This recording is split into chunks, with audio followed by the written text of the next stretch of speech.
And on today's session of Conscious Competence, I'd like to introduce AliUren. And Ali is the founder of Kickstart. And thanks for being with us today, Ali. We really appreciate the time. And Ali is coming to us about 14 to 16 hours in the future. She is coming from Tasmania. But I just want to introduce and Ali, turn it over to you. And why don't you just tell us a little bit about yourself, your background, and what brought you to Kickstart, if you would. Yeah, no, certainly. So, look, let's go back in time. Let's go back a couple of decades, revealing my age here. But I started out of when I left university, I did quite a few undergrad and postgrad studies. And my first move into my career was in marketing and comms and advertising, originally. And it was a really interesting start into understanding brand and how it shows up in the world.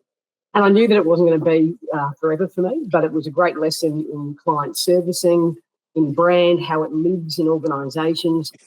And I always wanted to work in learning and development for decades, literally. So in 2008, I made the move. I moved into creating Kickstart. I saw a gap that still remains to this day, which I've been working very hard at filling, around not just the scope of learning, like the type of skilling that we're giving people, but how we're actually using it back into organisations. So Kickstart was initially created out of that. And really, I've been in the field, I have an OD space, but learning and development, strategic background, combining them with the employer branding side.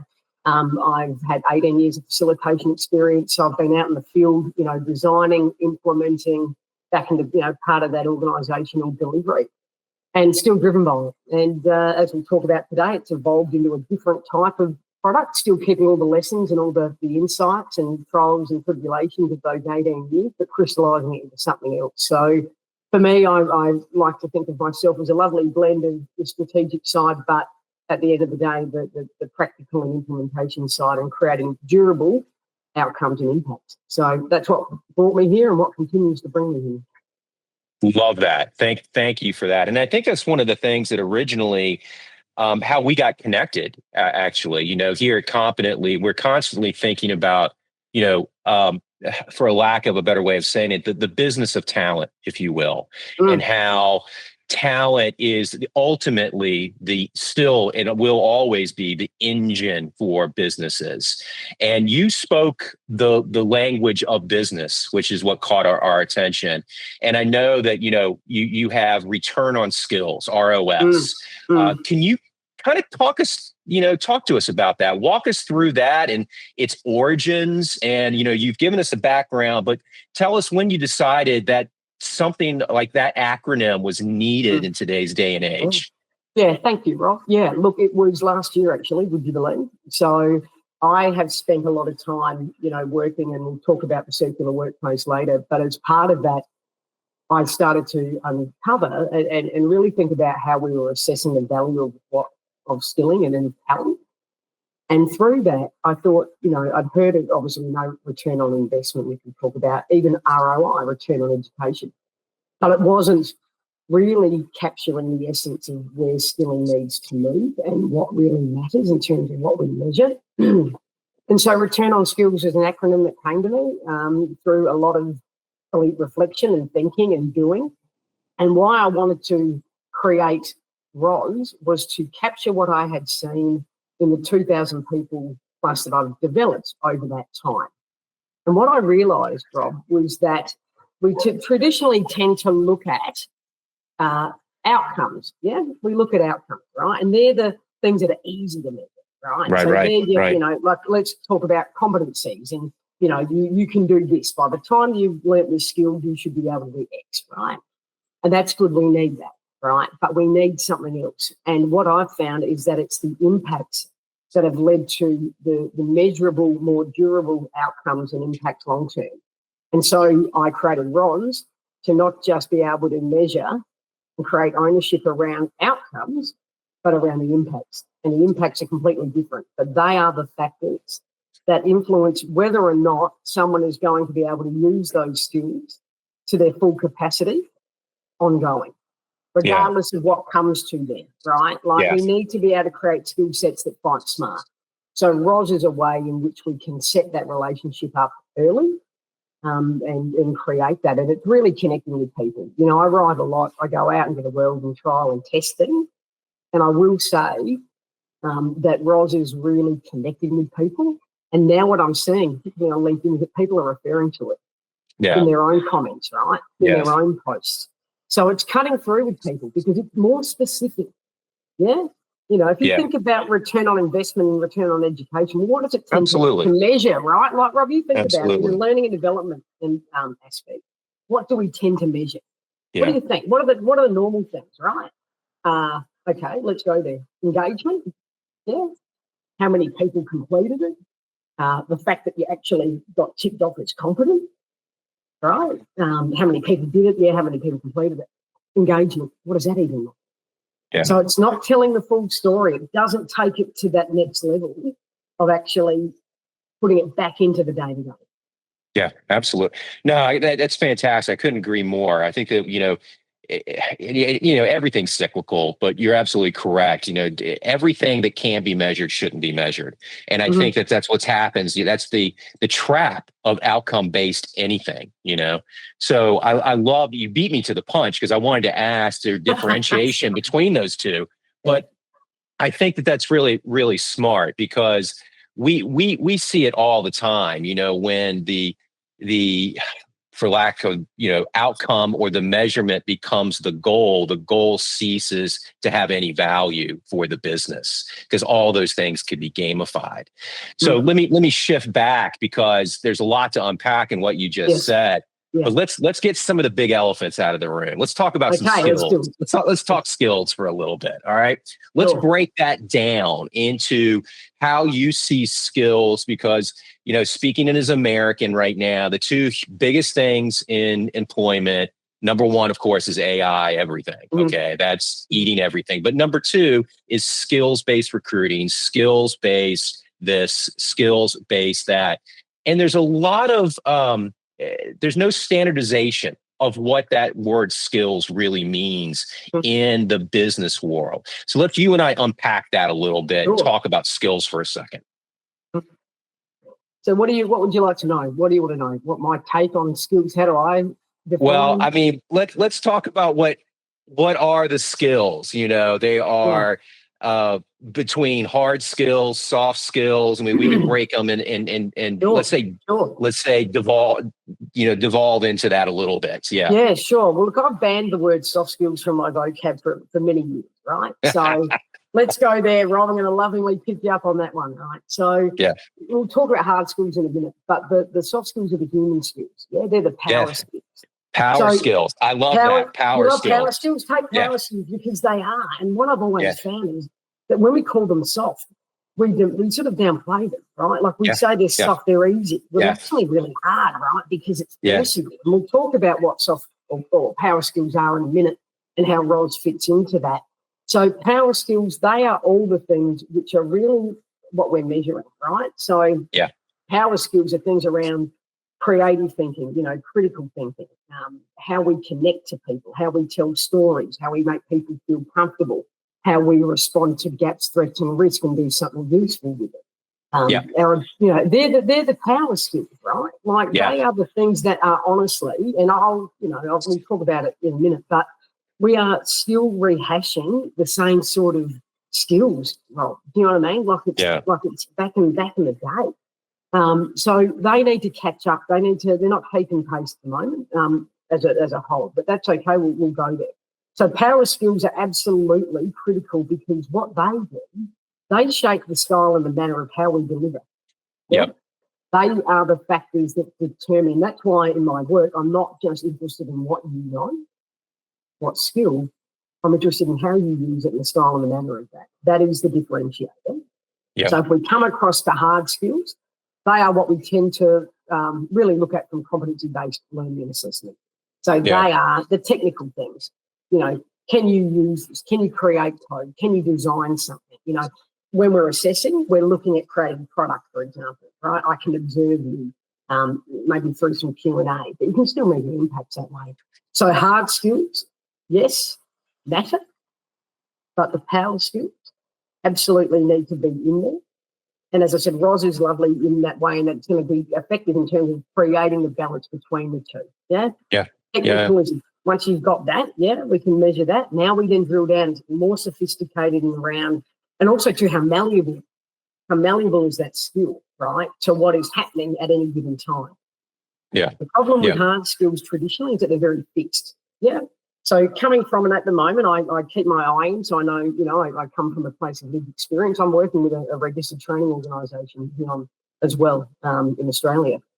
So I'm delivering these technical hard sort of skills, right? In those nice, neat boxes. And the issue with that is that it doesn't consider the different environments and conditions in which those skills need to be delivered in, right? Yeah, there we go. So that is why there needs to be a different level. We need both, but they need to marry together in a different way. Absolutely. I mean, it's definitely not, from our perspective, it's not an either or, it's a both and. We do see a little bit too much still today. And I think it's because it's just the nature of business. It's short-termism. It's immediate. It's the immediacy of some type of impact for the business. But, as you were kind of saying, to us and what we see it competently is hard skills versus power skills. Hard skills have a very limited shelf life, if you will, in today's new climate and how fast knowledge is evolving. We like to tease all the time that, I think that, I'm a Gen Xer, and I would say all the time that knowledge used to be the accumulation of, your experiences hard fought over, a career. And now, I have it on my phone and everybody else has it on their phone, and that's not needed anymore. But to your point, and I love getting away from soft and going into the power skills. And I've really got to make an effort to follow up on that. But for me, EQ, power skills are a far greater indicator of employee success than any hard skill will ever be. It crosses all domains and they're timeless. And I think that people are starting to understand that. I come from a sales background, and one of the things that I used to say to anybody I was hiring, I've hired thousands of people over my career. And I said, I only need to see one thing. I need to see how you react to adversity. That's all I need to see. That's it. And I could make any decision on hiring and not hiring based off that, So absolutely. I love that. So that's fantastic. So maybe I got too far ahead. So do you want to talk about the circular methodology or feel free and open that up, just let everybody know where, I guess, not give them some baby steps on that and kind of get down to the bare basics on that. Yeah, sure. And like I said, there's a lot of information that I can provide, and you'll find me on LinkedIn as well too, where I unpack that further. Right. Okay. So the circular workplace, let's go back and how that came about and what the absolutely premises behind that. So the circular workplace, we know about the circular economy. Yeah. So if you define the circular economy, it's right, the goods and things are not wasted, right? They have new life, they're repurposed, and they come back in the system. We don't do that with skills, right? So I was thinking, well, hang on. All this investment is going in the front end of skills, right? And it tends to sit with the individual. And learning and development, skill development has been a very individual solo effort a lot of the time. But the circular workplace makes it more of a collective, more of a, more of an organisational experience rather than a collective effort. So the circular workplace is designed primarily to stop learning leaks.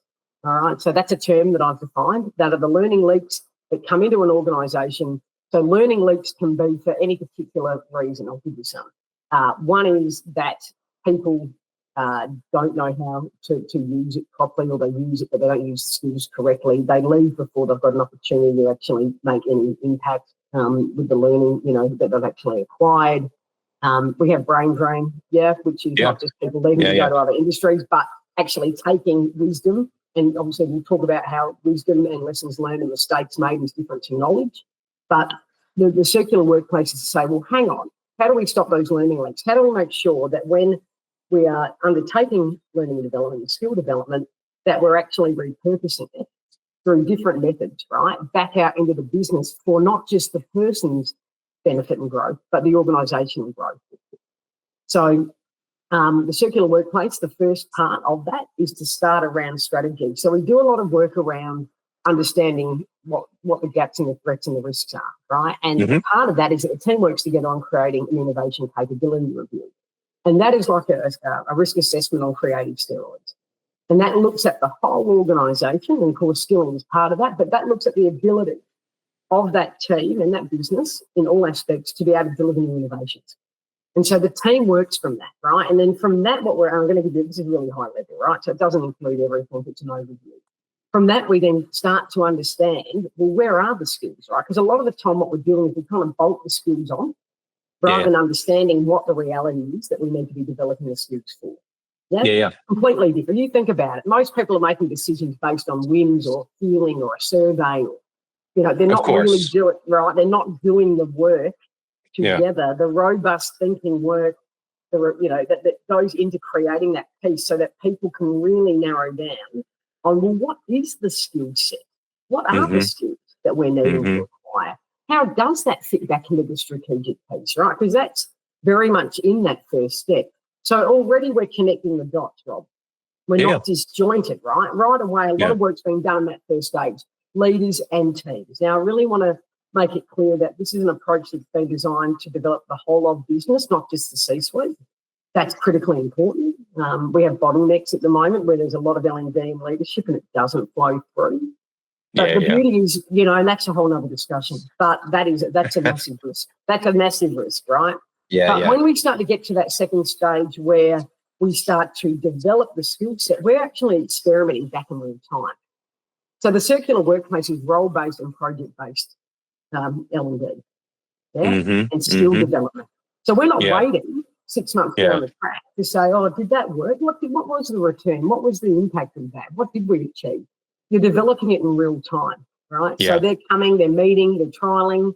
There's a whole mechanism around that. And then from when we've started to unpack that L&D, we've played with the skills, we start to come back and review.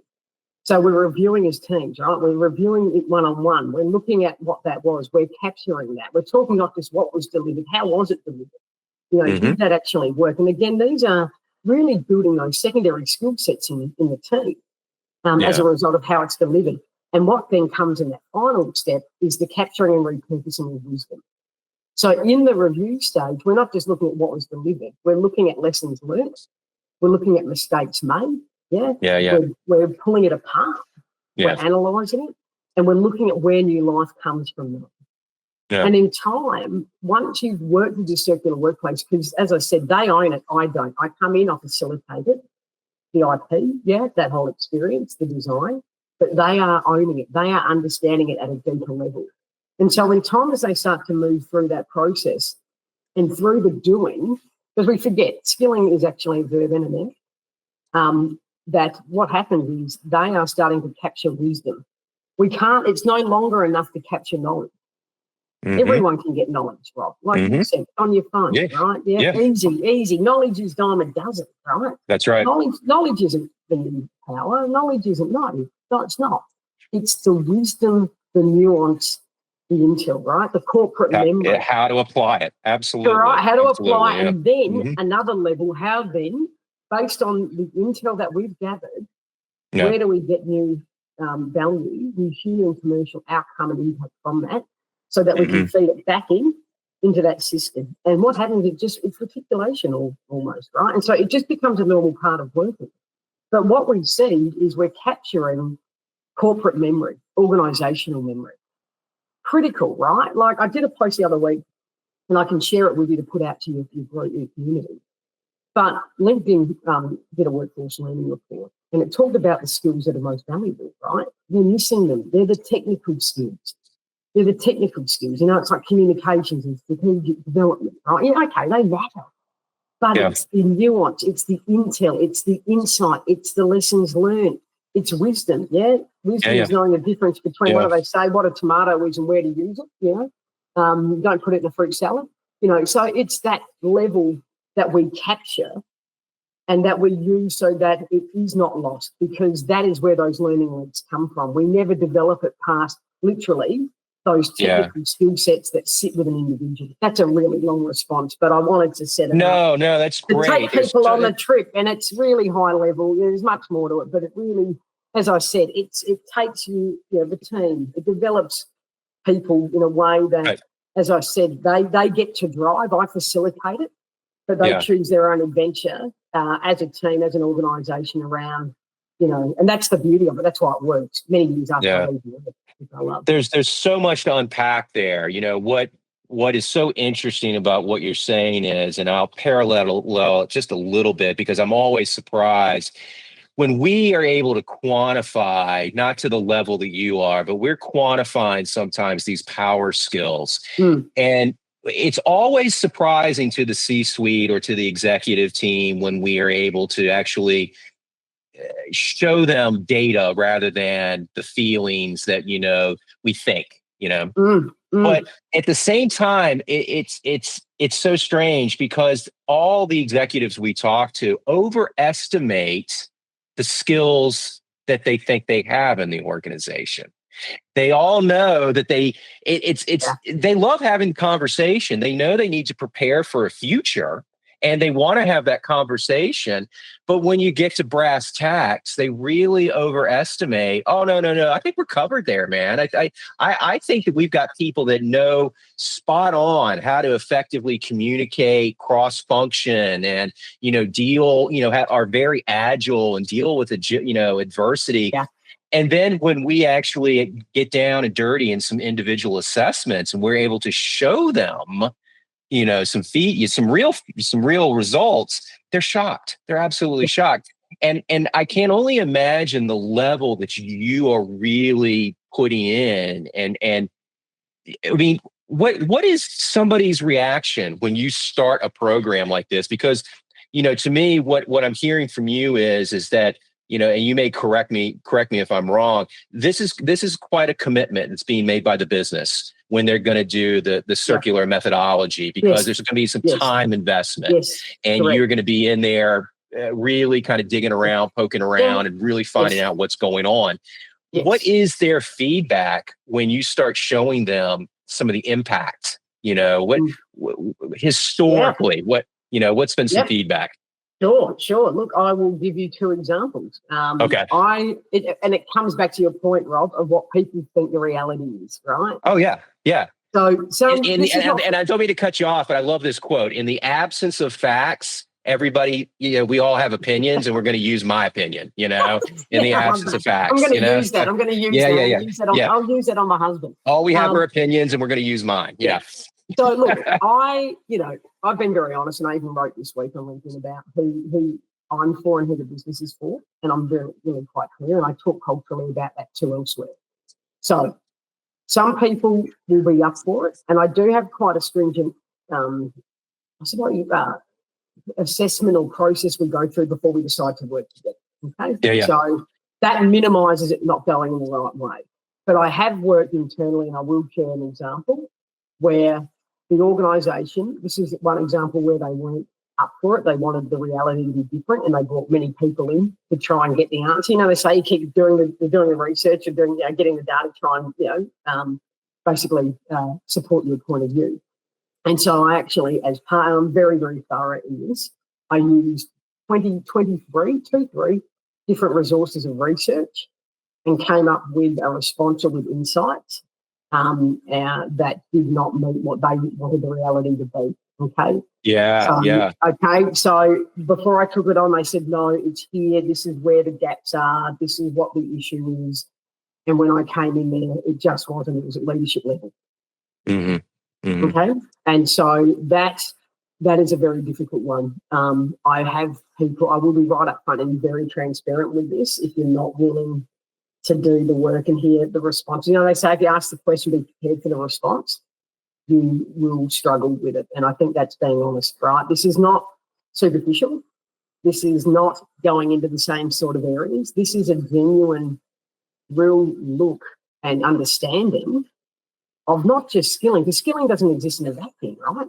We are looking at conditions and environments and relationships and process and systems and all the cultural factors, Rob, that make this reality. And look, most are very, very successful. But I've worked on one where we said, then this won't work. It was just absolutely stymied, Bob. You know what I mean? So for me, I am very upfront, very thorough in the briefing process beforehand, in making sure that people understand. Yeah, it's not for everyone. It's not designed to be for everyone, right? As I said, we need to get real about that. But it is for those ambitious brands doing good that are genuinely saying, we do want to create an approach, an environment, a reality, an experience, a resources, proper strategic commercial driver that is going to drive our business forward, that is going to be looking after our people, that understands that it's both. It's not either or, it's both. We need to be able to move past that too, right? Because there's a belief that you can't do both. Well, you can. But we also need to say that there will be some organisations whose culturally they're just not up for it. Well, absolutely. It's and just I don't like know, let's get, we've got to be real, don't we? We're not going to BS one another, right? No, because and it's a precious really, product. What you're laying out is really a massive organizational change management program. It is largely at the end of the day. Yeah. Absolutely. And this is why I said, we have to get real about it. If you want, this is what I think that's a great point you make. We've always expected, or certain decision makers have always expected that skilling is that silver bullet, right? Fix it. Yeah. Something's not happening. And it should be quick. It should be quick. Be quick, right? And that just, it isn't quick. Yeah. Like we will get, because we measure it, we will get movement and change and positive movement very, very efficiently. Yeah. But it's smart, right? Like I've been asked by the same CEO, as the example we just spoke about, for quick wins. I don't even know why they're asking for quick wins. Yeah. There's no background, there's no resources, no direction, there's no intel. So one thing I will say, because of why this works, when you've been in the game practicing and trialing and putting heat on your craft for 18 years, you learn stuff, right? Yeah. You learn stuff. And that's the beauty of this, is that while I've been out in high-level projects, I'm still facilitating. I'm out in the field. I'm getting feedback, right? And I'm getting insights and capturing that. And for me, there are no quick wins if you want, like what is a quick win anyway? But this is not cheap, quick, dirty. It's a cost-effective, but it's not quick and dirty. It's not like quickly just fix it, right? This, as you said, this is an ecosystem. There are so many factors that influence whether or not you're going to go back and do something really, really valuable with that skill set, Rob. I'm getting fired up now.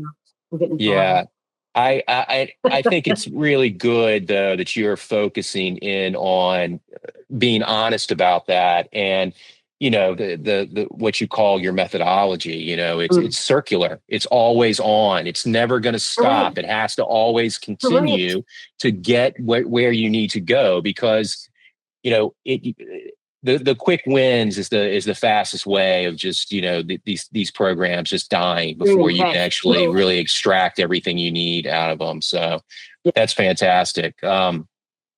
Well, tell us. So, how can people learn more about you, your organization? If they want to get in touch, go ahead and do your shameless plug, and let's make sure people know how to get in touch with you. Yeah, no, please do. So, look, there's a couple of different ways. I'm a prolific creator on Kickstart.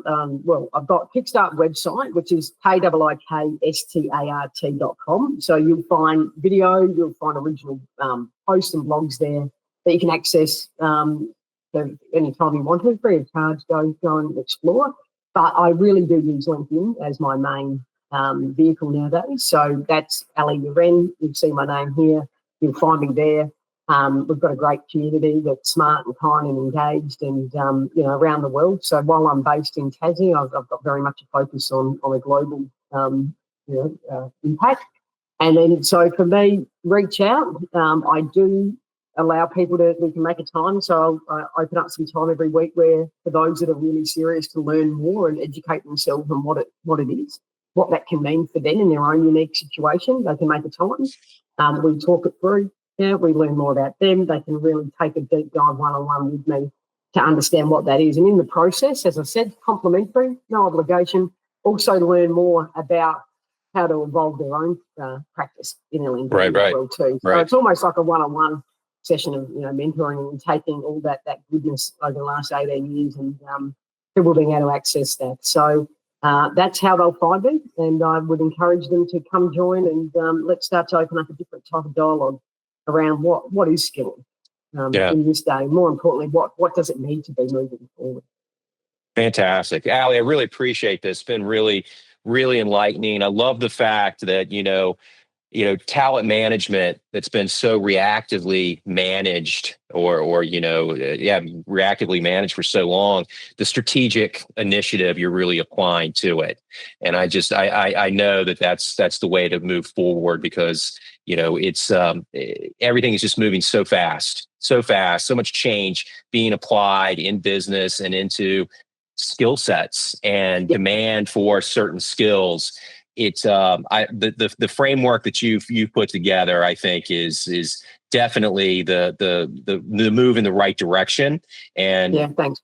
I think that you've got a big head start on a lot of people in that space, in the talent management space. So thanks for spending some time with us today. We really do appreciate it. Thank you very much. Yeah, thank you. And thank you, Rob. And I look forward to coming back and doing it again sometime. There's lots to talk about. We're never going to be stuck for a different type of conversation. And again, look forward to moving forward on that. And again, welcome people to just start to have a conversation. Yeah, we've got to be able to learn different to do different. And I've really enjoyed the conversation. Thank you, everybody, for joining us today on another episode of Conscious Competence. And if you want to learn more about Competently and our tool set that allows practitioners, fantastic practitioners like Ali, to do their jobs more efficiently and more effectively, go to competently.ai, and that's competently with a K. Thanks, and we'll see you next time.